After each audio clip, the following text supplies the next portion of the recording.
So it's important that we give thanks to one another. We'll do in a second, but also I think there are other people in the land itself that we need to give thanks to. So I'm going to say a few things, and then we'll go around.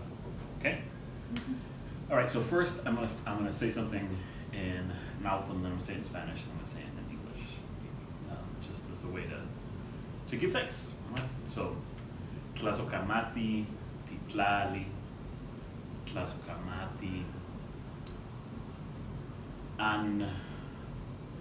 annocencaltin, Tlazohcāmati, antomintonhuān. Les damos gracias a la tierra, a nuestros antepasados, a nuestra familia. We give thanks to the land, to our ancestors, to our family that's present here. We're sitting on land that isn't ours.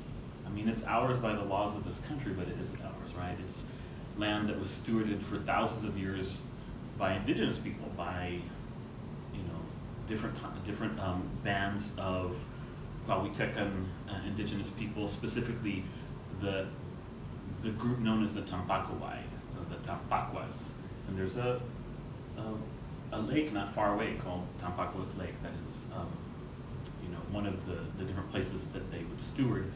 And the Llano Grande State Park that we've gone to many times, Charlene, that was also their land. And those people lived here for thousands of years in harmony with the river, the lakes, the animals that were here, and they don't exist anymore. And we only know them as Tampacowai, as the tattooed people, because that's what the Carrizo and Comecru would call them.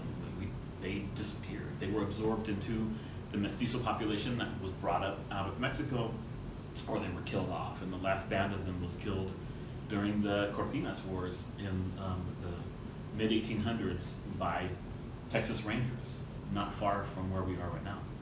The last band that had been pushed into Reynosa before crossed over to fight alongside Juan Cortinas against the kind of white hegemony that was beginning to form in the valley.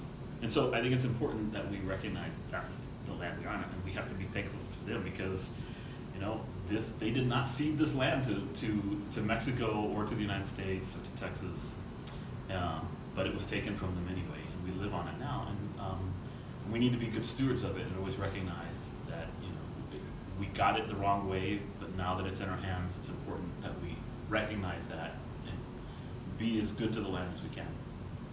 And